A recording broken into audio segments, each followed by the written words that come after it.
পূর্বে 15 দিন আমার ব্যক্তিগত ইতিহাস। আমার মসজিদে যখন বিপ্লব শুরু হলো, দেশ স্বাধীনের বিপ্লব শুরু হলো, আমার মসজিদের সমস্ত মুসল্লিদেরকে এই বিপ্লবের সঙ্গে ঐক্যবদ্ধ করে হাত জায়গায় তাদেরকে দিয়ে সমর্থন জানালাম। আপনারা কি এর প্রতি সমর্থন জানাইছেন? এই বিপ্লবের সাথে সমর্থন জানাইছেন? আমার বন্ধুগণ, আজকে এই কাজের কারণে আমাকে 15 দিন ঘরের মধ্যে বন্দি থাকতে হয়েছে, বের হতে পারি নাই, এক জুমা নামাজ পড়াতে পারি নাই। আমি এটা কেন করলাম? বন্ধুগণ, আল্লাহ পাক রহম করছেন, আল্লাহ পাক রহম করছেন। যখন আমি এই বক্তব্য দিলাম, যখন আমার পাশে, মসজিদের পাশে ডিবির হায়নারা পাশে দাঁড়িয়ে সলা পরামর্শ করতেছে। এই এলাকার ঢাকার মধ্যে কোন মসজিদে এই বক্তব্য দেওয়ার সাহস পায় না, আর এই খতিব এমন ভাবে বক্তব্য দেয়, শক্তি কোথায়? গ্রেফতার করতে হবে 5ই আগস্টের আগে। বন্ধুগণ, আল্লাহ পাক ঠেকাইছেন, তা না হলে আমাকেও আয়না ঘরে যেতে হতো। পাশে সরকারি বাথরুম, তার মধ্যে বসে আমার বক্তব্য রেকর্ড হচ্ছে, এবং তারা গাড়ি আনার জন্য ফোন দিয়েছে যে গাড়ি আনো, আর সুযোগ দেওয়া যায় না। আল্লাহ পাক রহম করেছেন, চলে গেছে, আমাকে কিছুই বলে নাই। এই বয়ানের মাঝে আমার এক বন্ধু আমাকে বারবার করে ফোন করতেছে, সে পাশে দাঁড়ায় তাদের পরামর্শগুলো শুনতেছে। আমি তো বক্তব্যের মধ্যে কিছুই বুঝতেছি না।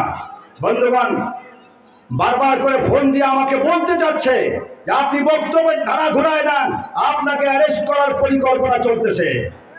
আমার বন্ধুগণ, আমি ভীত হই নাই, ভয় পাই নাই। আমি আমার দেশের মধ্যে সত্য কথা বলবো, জালেমদের বিরুদ্ধে কথা বলবো, ফ্যাসিবাদ বিরোধী কথা বলবো। আমাকে ঠেকাবার কোন অধিকার কারণ নাই। আমার বন্ধুগণ, যতই ক্ষমতা হোক, পুলিশ বাহিনী, আর্মি, বিডিআর, তারপরে তাদের যত বাহিনী ছিল সব নামা দিয়েছে, কিন্তু পারে নাই, টিকে থাকতে পারে নাই। ওই যে একটা বক্তব্য আছে, পালাবার পথ খুঁজে পাবা না, এবারে ঠিক কিনা? অসংখ্য উলামায়ে কেরামদেরকে নির্মম নির্যাতন করা হয়েছে। আমার দেশের নিরপরাধ সাধারণ মানুষ, বিরোধী দলীয় যারা নেতৃবৃন্দ ছিল, তাদেরকে অহেতুকভাবে জুলুম, অত্যাচার, নির্যাতন করা হয়েছে ক্ষমতার মস্তক টিকায় রাখবার জন্যে। কেবল ঠিক কিনা? আর কোরআন প্রতিষ্ঠিত হলে এগুলো কিছুই হতো না, সমস্ত মানুষ শান্তির সাথে বসবাস করত। আল্লাহ রাসূলের সুন্নাত, মেসওয়াক করা সুন্নাত, টুপি মাথায় দেওয়া সুন্নাত, পাঞ্জাবি পরা সুন্নাত, তারপরে আপনার রাস্তার ডান পাশ থেকে হাঁটা সুন্নাত। এগুলো আমরা খুব ভালো করে বুঝি, এগুলো সুন্নাত। যখন রাষ্ট্রে কোরআন প্রতিষ্ঠা করার কথা বলা হয়, তখন আসে যে হুজুর কেন রাজনৈতিক কথা বলে। এই কথা কি আর বলা যাবে? এই কথা চলবে না। পুরা কোরআন রাজনৈতিক ডিকটেশনে এটা। আমার কথা বুঝছেন আপনারা? কোরআন এই তামাম বিশ্ব ভূমণ্ডলের মালিককে, এই সংবিধান কার? কোরআন নামক সংবিধান কার? আল্লাহ পাক যদি মালিক হয়, আল্লাহ হলেন মহারাষ্ট্রনায়ক। কি বলেন ঠিক কিনা? রাজাদিরাজ, তার সংবিধান কোরআন। কাজে একজন রাজার তৈরি করা সংবিধান যদি এত সুন্দরভাবে মানতে পারি, না মানলে অ্যারেস্ট করবে, গ্রেফতার করবে। আল্লাহ পাক কি অ্যারেস্ট করবে না? অ্যারেস্ট করবে। ভাইরা আমার,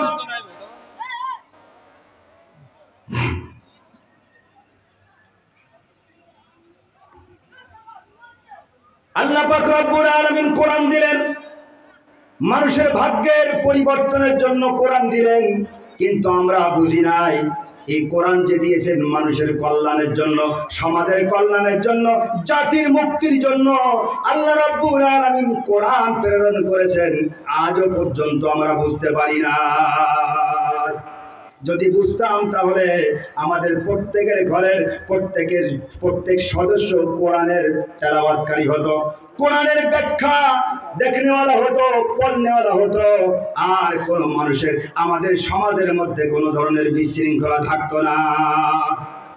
বন্ধুরা আমার, আল্লাহর পয়গম্বর বিশ্বনবী মুহাম্মদুর রাসূলুল্লাহ সাল্লাল্লাহু আলাইহি ওয়াসাল্লামকে যখন এই কথা বললেন, আল্লাহ নবী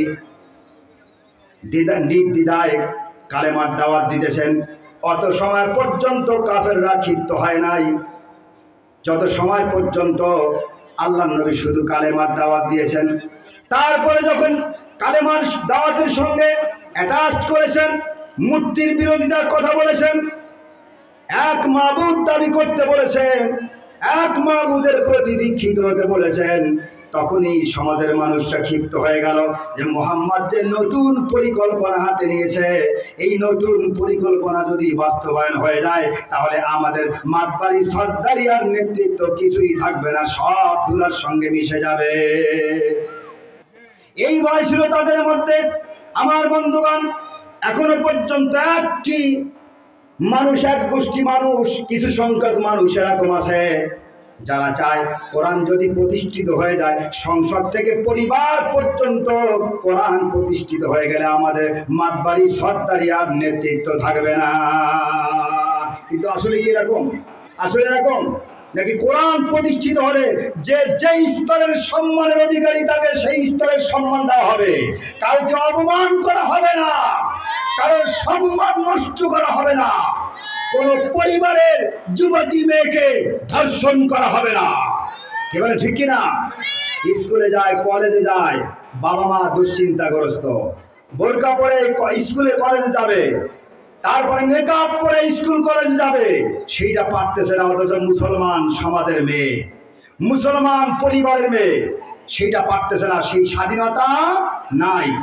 আমার বন্ধুগণ, এজন্যে প্রত্যেকটি মানুষ, আমরা যারা সমাজে বসবাস করি, আল্লাহ পাকের কাছে জবাব দেওয়া লাগবে, আল্লাহর কাছে জবাব দেওয়া লাগবে যে আমার জমিনে আমার সংবিধান প্রতিষ্ঠা করার জন্য তুমি চেষ্টা করেছিলে নাকি যারা কোরআনের বিরুদ্ধে কথা বলতো তাদের সঙ্গে সঙ্গ দিয়েছিলে? জবাব দাও। এই জবাব না দিয়ে পা বাড়ানো যাবে না। আপনি আমি যত বড়ই সম্পদশালী হই না কেন, যত বড় সমাজের নেতা হই না কেন, আপনাকে সেই দিন এই সমাজপতি আর শিল্পপতি বলে হিসেবে গণ্য করা হবে না। সেদিন গণ্য করা হবে কে অপরাধী আর কে নিরপরাধ, কে নেককার আর কে বদকার, এই দুইটা শ্রেণী হবে। কাজে আমরা নেককার শ্রেণীর মধ্যে থাকতে চাই। কারা কারা কারা কারা দুই হাত উঁচু করে দেখে, আল্লাহ তুমি আমাদেরকে তোমার নেককার শ্রেণীর মানুষ যারা তাদের মধ্যে গণ্য করে নাও। সকলে বলি আমিন। আর একটা কথা বলি, আল্লাহ পাক সূরা ফাতিহার মধ্যে বলে দিয়েছেন নামাজ পড়তে হলে আমরা নামাজের মধ্যে প্রত্যেকেই বলি ইয়াকা না'বুদু ওয়া ইয়াকা নাস্তাঈন।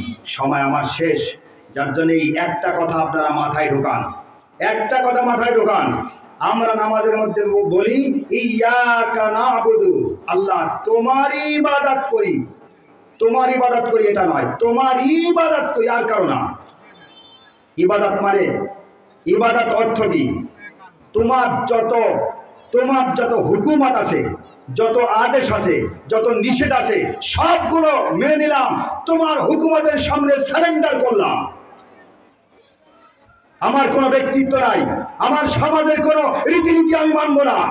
আমার আল্লাহ পাকের হুকুম যেখানে আছে সেইটা মানব, আল্লাহর হুকুমত যেখানে নাই তার মধ্যে আমি কখনোই জড়িত হব না। আর সাথে সাথে আমরা কি বলি? ওয়া ইয়াকা নাস্তাঈন।